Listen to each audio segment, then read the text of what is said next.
कहानी की शुरुआत होती है एक नरेशन के साथ जो हमें कुछ खास किस्म के बार्स के बारे में बताता है जिन्हें ड्रॉप बार्स कहा जाता है। ये बार्स देखने में तो बिल्कुल आम लगते हैं, लेकिन असल में मॉबस्टर्स इनका इस्तेमाल अपने काले धन को सेफ रखने और मनी लॉन्ड्रिंग के लिए करते हैं। इन जगहों पर पैसा लगातार आता और जाता रहता है, जिसे बैगमैन अलग अलग तरीकों से उसकी फाइनल लोकेशन तक पहुंचाते हैं। सुरक्षा के लिहाज से बार ओनर्स को कभी पहले से खबर नहीं होती कि कब उनका बार एक ड्रॉप पॉइंट बन जाएगा। ऐसे ही एक बार में हमारी मुलाकात होती है एक बार टेंडर से जिसका नाम है बॉब सागिनोस्की। वो एक काफी शांत आदमी है जिसका पास्ट काफी धुंधला और राज भरा है। उसके मासूम चेहरे के पीछे एक छुपी हुई वायलेंट पर्सनैलिटी दबी हुई थी। इस बार को उसका कजिन मार्व चलाता तो जरूर है, लेकिन इसका असली मालिक चेचन माफिया ग्रुप है। खैर, वहाँ कुछ बुजुर्ग लोग शराब पीते हुए एंजॉय कर रहे थे जो अपने पुराने साथी रिची वेलन के नाम का जाम उठाते हैं, जिसकी 10 साल पहले रहस्यमय तरीके से मौत हो गई थी। तब बॉब उन्हें अगली ड्रिंक अपनी तरफ से पिला देता है, लेकिन इस पर मार्व उसे डांट लगा देता है क्योंकि उसका मानना था कि ये धंधा है, कोई चैरिटी नहीं। मार्व का गुस्सा तब और बढ़ जाता है जब वो देखता है कि बॉब ने उसकी गैर मौजूदगी में एक बूढ़ी औरत को न सिर्फ मुफ्त में ड्रिंक दी बल्कि इल्लीगल तरीके से अंदर सिगरेट पीने की भी इजाजत दे दी थी। हालांकि बॉब को लगता है कि वो बस इंसानियत दिखा रहा था, लेकिन आखिरकार वो अपने बॉस और बड़े कजिन की बात मान लेता है। साथ ही हमें ये भी पता चलता है कि बॉब एक पक्का कैथोलिक है जो नियम से चर्च जाता है। एक रात घर लौटते वक्त उसे पड़ोसी के कूड़ेदान से किसी कुत्ते के रोने की आवाज सुनाई दी। कूड़ेदान खोलने पर वहाँ उसे एक बेचारा पिटबुल पप्पी मिलता है जो बुरी तरह जख्मी था, और अफसोस की बात यह थी कि उसे वहीं मरने के लिए छोड़ दिया गया था। तभी घर की मालिक नादिया वहाँ पहुँचती है, ये जानने के लिए कि कौन उसके घर के आसपास झांक ताक कर रहा है। तब बॉब उसे सारी स्थिति समझाता है और उस बेचारे पप्पी की मदद करने की गुहार लगाता है, लेकिन नादिया को उस पर शक होता है और वो बॉब से उसका लाइसेंस दिखाने को कहती है। यहाँ तक कि वो उसके लाइसेंस की फोटो लेकर अपने कुछ दोस्तों को भेज देती है ताकि ये पक्का हो सके कि बॉब उसे कोई नुकसान नहीं पहुंचाएगा। फिर वो दोनों उस छोटे पप्पी को अंदर ले जाते हैं ताकि उसके जख्मों पर मरहम पट्टी कर सके। पप्पी के शरीर पर कुछ गांठें और चोट के निशान थे, जिससे साफ पता चल रहा था कि उसे बेरहमी से पीटा गया था, लेकिन किस्मत अच्छी थी कि जख्म ज्यादा गहरे नहीं थे। खैर, बातचीत के दौरान बॉब की नजर नादिया की गर्दन पर कुछ पुरानी चोट के निशानों पर पड़ती है। साथ ही ये खुलासा होता है कि नादिया एक रेस्टोरेंट में वेट्रेस है, लेकिन वो कुछ वक्त के लिए एनिमल रेस्क्यू में भी काम कर चुकी थी। दोनों इस नतीजे पर पहुंचते हैं कि उस बेचारे पप्पी की देखभाल के लिए एनिमल रेस्क्यू सेंटर कोई खास जगह नहीं होगी, खासकर तब जब बॉब का दिल उस पर आ चुका था। आखिरकार बॉब नादिया को इस बात के लिए मना लेता है कि वो अगले 2 दिन तक पप्पी को अपने पास रखे जब तक वो उसे वापस लेने नहीं आता। वहीं दूसरी तरफ सड़क पर 2 भाई घबराहट में कुछ बातें कर रहे थे। वो बॉब के कजिन मार्व के बार को लूटने की योजना बना रहे थे। उन भाइयों में बड़ा भाई कॉन्फिडेंट था कि उन्हें ये काम करना ही होगा ताकि वो अपने सुपीरियर्स को दिखा सके कि वो ऐसे खतरनाक बिजनेस को संभाल सकते हैं। हालांकि उनमें छोटा भाई जो एक गंजेड़ी भी है बुरी तरह डरा हुआ था क्योंकि वो जानता था कि ये बार खौफनाक चेचन माफिया का एक ड्रॉप पॉइंट है, लेकिन अंत में उसका बड़ा भाई उसे किसी तरह राजी कर लेता है। खैर, वापस बार का सीन आता है जहां बंद होने से ठीक पहले नकाबपोश लुटेरे वहां धाबा बोल देते हैं। वो बंदूक की नोक पर मार्व को सारा पैसा बैग में भरने का हुक्म देते हैं। मार्व उन्हें शांति से चेतावनी देता है कि वो गलत लोगों से पंगा ले रहे हैं और जल्दी ही पछताएंगे, लेकिन मजबूरन उसे वही करना पड़ता है जो वो कहते हैं। इस लूटपाट के दौरान बॉब गौर करता है कि एक लुटेरे की घड़ी टूटी हुई थी। खैर, लूटपाट के बाद मार्व और बॉब जब बार को ठीक से चेक करते हैं तो उन्हें बार के पीछे अपने वर्कर रैंडी की लाश मिलती है जिसे पीट पीट कर मार दिया गया था। जिसके बाद डिटेक्टिव टोरेस इन्वेस्टिगेशन के लिए वहां पहुंचा। वो बॉब को पहले से जानता था क्योंकि वो दोनों सालों से एक ही चर्च जाया करते थे। हालांकि उनमें कभी बात नहीं हुई थी। पूछताछ में बॉब के पास बताने को ज्यादा कुछ नहीं था क्योंकि लुटेरों ने पूरी तरह अपने चेहरे ढके हुए थे, लेकिन वो डिटेक्टिव बताता है कि एक लुटेरे की टूटी हुई घड़ी 6:15 पर रुकी हुई थी। ये भी पता चलता है कि करीब $5000 चोरी हुए थे। क्राइम के अलावा डिटेक्टिव टोरेस इस बात पर हैरान होता है कि बॉब चर्च में हमेशा कम्युनियन क्यों छोड़ देता है। जब वो दोबारा सवाल करता है तो बॉब इनकार कर देता है। सच्चाई ये थी कि बॉब अपने बदनाम पास्ट को लेकर शर्मिंदा महसूस करता है और कन्फेशन से बचने के लिए वो कभी कम्युनियन नहीं लेता। खैर, जब मार्क को पता चलता है कि बॉब ने टूटी हुई घड़ी वाली बात पुलिस को बता दी है तो वो आग बबूला हो उठा क्योंकि उसे डर था कि इससे चेचन माफिया नाराज हो जाएगा। खैर, इसके बाद अपने बताए हुए तय समय पर बॉब नादिया के घर पहुंचा, जहां जाकर उसने पप्पी को वापस ले लिया। वो नादिया को अपने साथ पेट स्टोर चलने के लिए कहता है क्योंकि उसने पहले कभी कुत्ता नहीं पाला था। तब नादिया अपने साथ वहां से कुछ बॉल्स, एक लीश पू बैग और पेट इंस्ट्रक्शन बुक खरीदती है, जिसके बाद बॉब पप्पी का नाम माइक रखने का सोचता है, लेकिन नादिया को लगता है कि ये कुत्ते के लिए बुरा नाम है। आखिरकार वो उसका नाम रोको तय करते हैं और उसके लिए एक नेम टैग बनवाते हैं। बॉब अभी भी यही मानता था कि माइक नाम ज्यादा बेहतर होता। खैर, शॉपिंग खत्म करके वो नादिया को घर छोड़ देता है। इस दौरान एरिक डीट्स नाम का एक गुंडा दूर से उन पर नजर रखे हुए था। अगली सुबह चर्च में बॉब हैरान रह गया जब उसे सेंट रोको की मूर्ति दिखती है, जिनके साथ एक कुत्ता भी मौजूद था। खैर, एक सुबह जब वो दोनों भाई बैकयार्ड में बर्फ हटा रहे थे, तभी चौबका वहां आ धमका। वो चेचन माफिया लीडर जो इस बार का असली मालिक है। चौबका उन्हें अपनी वैन में रखा एक बंधक दिखाता है, जो वही आदमी था जो लूट में शामिल था। उस आदमी को बुरी तरह टॉर्चर किया गया था। उसका मुंह बंधा हुआ था और उसके पैर वैन के फ्लोर पर कील से ठुके हुए थे। चौबका पूछता है कि क्या वो इस आदमी को जानते हैं, लेकिन दोनों ने साफ इनकार कर दिया। वो ये भी सवाल उठाता है कि पुलिस को टूटी हुई घड़ी के बारे में कैसे पता चला, जिस पर बॉब घबराकर माफी मांगने लगता है। चौबका जाते जाते मार्व को धमकी देता है कि उसका पैसा जल्द से जल्द ढूंढ निकालो। मार्व बुरी तरह डर जाता है, क्योंकि अगर चौबका को शक हो गया कि उसे पैसा वापस लाने का तरीका पता है, तो ये साबित हो जाएगा कि लूट के पीछे मार्व का ही हाथ था। दूसरी तरफ अपनी इन्वेस्टिगेशन में टोरेस को सबूत मिलते हैं कि 10 साल पहले मार्व अपना बार उमरोब नाम के माफिया को हार गया था, जो चौबका का पिता था। तब टोरेस मेजर क्राइम एडमिनिस्ट्रेशन में अपनी कलीग से पूछता है कि क्या वो उमरोब को पकड़ने का प्लान बना रहे हैं, लेकिन वो जवाब देती है कि ये लोग इतने ताकतवर हैं कि उन्हें गिराना नामुमकिन है, और मजाक में कहती है कि टोरेस चाहे तो खुद उनसे निपट सकता है। इधर बॉब रोको के साथ वक्त बिताना एंजॉय कर रहा था, लेकिन कुत्ते पालने में वो अभी नया था। रोको पूरे घर में पेशाब कर देता था और बॉब को वो गंदगी साफ करनी पड़ती थी। एक सुबह डॉग पार्क में बॉब रोको के साथ खेल रहा था, तभी नादिया वहां पहुंचती है। नादिया की नाइट शिफ्ट की नौकरी छूट चुकी थी, इसलिए वो पैसा कमाने के लिए रोको को वॉक पर ले जाने का ऑफर देती है। बॉब, जो पहले से ही नादिया की तरफ आकर्षित था, बिना हिचकिचाए हाँ कर देता है और वो नंबर एक्सचेंज कर लेते हैं। लेकिन नादिया के जाने के बाद एरिक डीट्स वहां आ धमका और कहता है कि कुत्ता अच्छा है। बॉब को एरिक के हाव भाव देखकर शक होता है, इसलिए वो रोको को लेकर वहां से निकल गया। इधर मार्व अपनी बहन डोटी के साथ रहता था, जबकि उनके पिता एक नर्सिंग होम में ब्रेन डेड हालत में मशीन्स के सहारे जिंदा थे। डोटी इस बात से तंग आ चुकी थी कि उनके पिता पर बेवजह पैसा खर्च हो रहा है,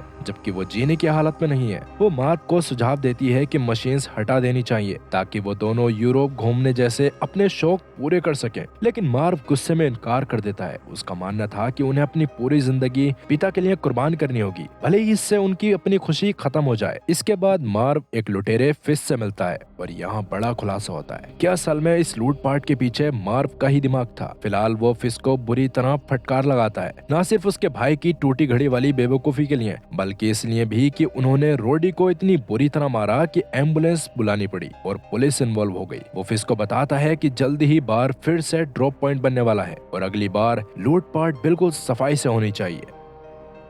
अगले दिन जब मार्व ग्रोसरी शॉप से कुछ सामान खरीद कर वापस आ रहा था, तब एक गुंडे जैसा दिखने वाला अजनबी कार रोककर मार्व से हॉस्पिटल का पता पूछता है। मार्व उसे पता बता तो देता है, लेकिन उस आदमी में कुछ अजीब था, जिस वजह से मार्व को शक होने लगा। जिसके बाद वापस बॉब के घर का सीन आता है, जहाँ वो रोको से माफी मांग रहा था कि वो आज उसे बाहर नहीं ले जा सकता। तभी दरवाजे पर दस्तक होती है और एरिक जबरदस्ती घर के अंदर घुस आया। वो सीधे सवाल करता है कि बॉब ने उसका पपी कहाँ छुपा रखा है। इस घटना ने बॉब को उलझन में डाल दिया। एरिक दावा करता है कि वो कुत्ता असल में उसका है, लेकिन बॉब उसे साफ इनकार कर देता है। एरिक कानून का हवाला देते हुए कहता है कि अगर वो कुत्ता बॉब का होता तो उसके पास सिक्योरिटी चिप और लाइसेंस जरूर होता। वो बॉब को सिक्योरिटी चिप की अहमियत समझाते हुए अपना सीरियल नंबर दिखाता है, जो इस बात का सबूत था कि वही उसका असली मालिक है। बॉब अपनी जिद पर अड़ा रहता है कि रोको उसका है, क्योंकि एरिक उसे बेरहमी से पीटा करता था। इस पर एरिक धमकी देता है कि वो पुलिस के सामने सारा इल्जाम बॉब पर लगा देगा। जब बॉब उससे पूछता है कि आखिर वो चाहता क्या है, तो एरिक बातों ही बातों में एक दबे हुए लहजे में धमकी देता है। मौसम अभी साफ है, पर कब बदल जाए कुछ कहा नहीं जा सकता। और इतना कहकर वो बॉब का छाता लेकर वहाँ से निकल गया। इस बीच रोको की वजह से बॉब और नादिया का रिश्ता बेहतर होने लगा था। एक कैफे में बातें करते हुए नादिया मान लेती है कि बॉब पहला ऐसा शख्स है जिसने उसकी गर्दन के निशानों के बारे में कोई सवाल नहीं किया। हालांकि बॉब का मानना था कि ये उसका निजी मामला है और वो किसी को जज करने नहीं बैठा। तभी नादिया अपने काले अतीत का खुलासा करती है। कैसे नशे की हालत में उसने खुद से नफरत करते हुए आलू छीलने वाले पीलर से अपनी गर्दन काटने की कोशिश की थी, लेकिन खुशकिस्मती से वो बच गई और अब एक नॉर्मल जिंदगी जी रही थी। वापस बार में मार्व उस अजनबी आदमी को लेकर काफी परेशान था और उसे अपनी जान का खतरा महसूस हो रहा था। 10 साल पहले चोपका के पिता उमरोव को अपना बार हारने का गम मार्व आज तक नहीं भुला पाया था। लेकिन बार के बैकयार्ड में आने पर बॉब के होश उड़ गए जब उसे कूड़े की थैली में कुछ बेहद खौफनाक मिला। एक कटा हुआ हाथ और खून से सना हुआ ढेर सारा पैसा। ये वही चोरी का पैसा था जो उन्हें वापस भेजा गया था। साथ ही उस लुटेरे की टूटी हुई घड़ी और उसका कटा हुआ हाथ भी वहाँ मौजूद था। बॉब उस कटे हुए हाथ को बैग के अंदर ले जाता है और इतनी सफाई से लपेटना शुरू करता है मानो उसे इस काम का पुराना तजुर्बा हो। मार्व ये देखकर दंग रह गया कि एक बारटेंडर इस काम में इतना माहिर कैसे हो सकता है। खैर वो इस सदमे से उभर ही रहे थे कि एरिक अचानक बार में घुस आया क्योंकि वो दरवाजा बंद करना भूल गए थे। मार्व उसे भगाने की कोशिश करता है लेकिन एरिक बॉब से मिलकर वहाँ से निकल गया। मार्व हैरान था कि आखिर बॉब और एरिक एक दूसरे को कैसे जानते हैं। जब बॉब बताता है कि एरिक वही आदमी है जो रोको का मालिक होने का दावा कर रहा है तो मार्व की परेशानी और बढ़ गई। मार्व खुलासा करता है कि एरिक कोई मामूली गुंडा नहीं बल्कि इलाके का बदमाश है और अफवाह है कि उसी ने रिची वैलन को मारा था। रिची वैलन वही आदमी है जिसके नाम का टोस्ट कहानी की शुरुआत में कुछ बूढ़े आदमी उड़ा रहे थे। वो बॉब को चेतावनी देता है कि एरिक कई महीने पागल खाने और जेल में गुजार चुका है, इसीलिए उससे उलझना ठीक नहीं। लेकिन बॉब के चेहरे पर डर की कोई लकीर नहीं थी। वो चुपचाप उस कटे हुए हाथ को डफल बैग में डालता है और बाहर निकल जाता है। बॉब के जाने के बाद मार्व फूट फूट कर रोने लगा और पैसे से खून साफ करने में जुट गया ताकि चेचन को वापस कर सके। उधर बॉब ने नदी किनारे जाकर उस कटे हुए हाथ को पानी में फेंक दिया। वहाँ डिटेक्टिव टोरेस उससे मिलता है और एरिक डीट्स के बारे में पूछता है लेकिन बॉब साफ मुकर जाता है। खैर कुछ वक्त बाद चेचन्स बार में अपना चोरी हुआ पैसा लेने आते हैं। चोप का ऐलान करता है कि सुपर बोल की रात ये बार उनका ड्रॉप पॉइंट होगा। कहानी में ट्विस्ट तब आता है जब एरिक दोबारा बॉब के पास पहुंचता है और नादिया के बारे में गंदे सवाल करने लगता है, खासकर ये पूछते हुए कि क्या उसने फिर से खुद को चाकू तो नहीं मारा। हालांकि बाद में बॉब सीधा नादिया से सवाल करता है कि वो एरिक को कैसे जानती है। ये सुनते ही नादिया बुरी तरह घबरा गई और गुस्से में वहां से निकल गई, जिससे बॉब उलझन में पड़ जाता है। वहीं दूसरी तरफ मार्व फिज को अपनी कार में बैठने का इशारा करता है लेकिन फिज दहशत में था क्योंकि वो पहले ही अपने भाई को खो चुका था। वो अपनी तसल्ली के लिए मार्व से कार की डिग्गी खुलवाकर चेक करता है कि कहीं उसमें प्लास्टिक तो नहीं बची और साथ ही अपनी पिस्टल भी दिखाता है। जब उसे सब ठीक लगा तो वो कार में बैठ गया। रास्ते में मार्व उसे सुपर बोल वाली रात एक बड़ी चोरी का ऑफर देता है लेकिन फिज उसे ठुकरा देता है क्योंकि वो सिर्फ अपनी जान बचाना चाहता था। लेकिन तभी अचानक कार की डिग्गी खुल जाती है और मार्व फिज को उसे बंद करने को कहता है और जैसे ही फिज घबराई हुई हालत में बाहर निकला, मार्व मौका पाते ही उसे अपनी कार से बार बार कुचलकर मौत के घाट उतार देता है। जिसके बाद मार्व वहां से दूसरी गाड़ी बदलकर निकल गया। अगले सीन में नादिया अपने पिछले वर्ताव के लिए माफी मांगने बॉब के पास आती है और सच बता देती है। वो बताती है कि वो और एरिक कभी रिलेशनशिप में थे। शुरुआत में वो अच्छा था लेकिन जल्दी ही उसका असली खौफनाक चेहरा सामने आ गया, जिसके बाद उनका ब्रेकअप हो गया। नादिया ये भी खुलासा करती है कि एरिक ने ही रिची वैलन का खून किया था। हालांकि बॉब को इस बारे में पहले से पता था। खैर बाद में मार्व एक डिनर में एरिक से मिलता है जहां एरिक शिकायत करता है कि बॉब उससे डरता नहीं है और अगर उसे इज्जत नहीं मिली तो अंजाम बुरा होगा। मार्व उसे शांत करते हुए कहता है कि उसके पास एक ऐसा प्लान है जिसमें सबकी जीत होगी। दरअसल मार्व का प्लान एरिक को हटाकर फिज को सुपर बोल रॉबरी में शामिल करने का था, जो फिलहाल अब मर चुका है। हालांकि उसको मारने वाला कोई और नहीं मार्व ही है, लेकिन वो एरिक को उलझाए रखने के लिए झूठ बोलता है। इसी बीच डिटेक्टिव टोरेस को एरिक की पुरानी साइकिक फाइल मिलती है जिसमें कुछ ऐसा था जिसने उसका ध्यान अपनी तरफ खींच लिया। इधर घर लौटने पर बॉब देखता है कि रोको अपने क्रेट में बंद है और वहाँ एरिक का छोड़ा हुआ छाता भी मौजूद था, जिससे साफ था कि एरिक वहाँ आया था। गुस्से में बॉब सीधा एरिक के पास पहुँचता है और उसे दूर रहने की चेतावनी देता है। इसके बाद एरिक डिमांड रखता है कि अगर बॉब को कुत्ता रखना है तो उसे $10,000 देने होंगे। लेकिन बॉब के लिए ये रकम बहुत बड़ी थी, इसलिए वो मना कर देता है। तब एरिक वापस से धमकी देता है कि वो रोको को भूखा रखेगा और अगर उसने खाना मांगा तो वो उसका सर पत्थर से कुचल देगा। ये सुनकर बॉब के पास बोलने को शब्द नहीं बचते और एरिक वहाँ से चलता बनता है। खैर रात के वक्त मार्व बॉब को बताता है कि वो सुपर बोल वाली रात बार में नहीं होगा। ये बात सुनकर बॉब को शक होता है कि मार्व कुछ पागलपन करने वाला है जिसे वो संभाल नहीं पाएंगे। इस पर मार्व भड़क उठता है। वो अपने उन सुनहरे दिनों को याद करता है जब वो बार का मालिक था और लोग उसकी इज्जत करते थे। वो इस बात से भी चिढ़ा हुआ था कि बॉब उसकी पुरानी खास स्टूल उस बुढ़िया को दे देता है जिसे वो अपनी बेइज्जती मानता था। बॉब उसे समझाता है कि वो सिर्फ एक मामूली कुर्सी है और कुछ नहीं। खैर बार में वापस आकर बॉब बेसमेंट में $10,000 रोको और एक पिस्टल छुपा देता है। उधर एरिक जबरदस्ती नादिया के घर में घुस जाता है और उसे अपने साथ मार्व के बार चलने पर मजबूर करता है। गुंडों से उलझना बेकार समझकर नादिया मान जाती है। इधर बॉब की परेशानी तब और बढ़ गई जब वो देखता है कि एरिक और नादिया साथ में बार आ पहुंचे हैं। उस वक्त नादिया शर्मिंदा थी। तभी मार्व एरिक को फोन लगाता है लेकिन उसे पता चलता है कि हंगामे की वजह से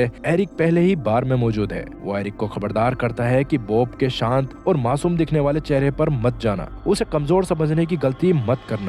मार्व अपनी गाड़ी की डिग्गी में प्लास्टिक बिछाता है और बार की तरफ निकल पड़ता है। वो 2 गली दूर गाड़ी पार्क करके हालात पर नजर रखता है और आखिरकार सुपर बोल वाली रात आ गई। रात भर अलग अलग मॉबस्टर ग्रुप्स वहाँ पैसा जमा करने आते हैं। आखिरकार भीड़ छट गई और बार में सिर्फ एरिक और नादिया रह गए। एरिक बाहर सिगरेट पीने जाने से पहले नादिया को अपनी बंदूक दिखाता है, जो देखकर नादिया वहीं बैठे सिसक सिसक कर रोने लगती है और बॉब को आगाह करती है कि डेट्स का इरादा उसे गोली मारने का है। जब एरिक वापस अंदर आता है तो बॉब उसे कुत्ते के बदले पैसे ऑफर करता है, लेकिन एरिक ताना मारते हुए पूछता है कि नादिया की क्या कीमत है और साफ कर देता है कि उसे सेफ में रखा सारा पैसा चाहिए।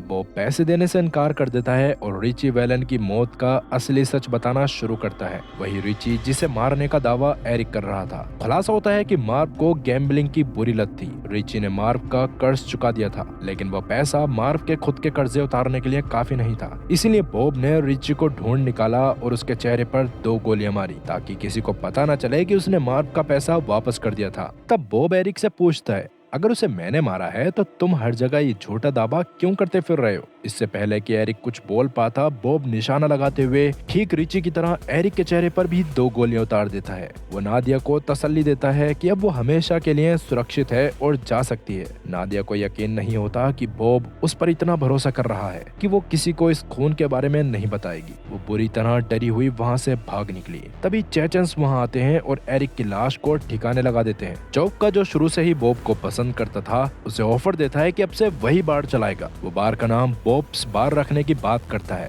बॉब कहता है कि वो सिर्फ एक बारटेंडर है, लेकिन चोपका अपनी बात पर अड़ा रहता है और कहता है कि तुम ही नए मार्व हो। बाहर सड़क पर मार्व देखता है कि वही संदिग्ध आदमी उसकी कार की तरफ आ रहा है, जो देखकर मार्व समझ जाता है कि उसका वक्त आ गया है और अगले ही पल उसे सर में गोली मार दी जाती है। जिसके कुछ देर बाद डिटेक्टिव टोरेस वहां पहुंचता है। हालांकि मार्व मर चुका था और एरिक गायब था, लेकिन बॉब बिल्कुल हैरान नहीं था क्योंकि उस इलाके में ये सब आम बात थी। तब टोरेस बताता है कि चर्च अब बिक चुका है। फिर वो झुककर धीमी आवाज में बॉब से कहता है, शर्त लगा लो किसी ने तुम्हें आते हुए नहीं देखा होगा। डिटेक्टिव को पूरा यकीन था कि रिची और एरिक दोनों के कत्ल के पीछे बॉब ही है, लेकिन उसके पास सबूत कम थे और सबसे बड़ी बात, वो उमरोव के गैंग से उलझना नहीं चाहता था। आखिरी सीन में बॉब रोको को लेकर नादिया के घर जाता है। वो उस रात के लिए माफी मांगता है और समझाता है कि एरिक जैसे लोगों का खात्मा जरूरी था, वरना ब्लैकमेलिंग कभी रुकती नहीं। वो नादिया से पूछता है कि क्या वो साथ में वक्त बिता सकते हैं। नादिया जो बॉब से डरती भी थी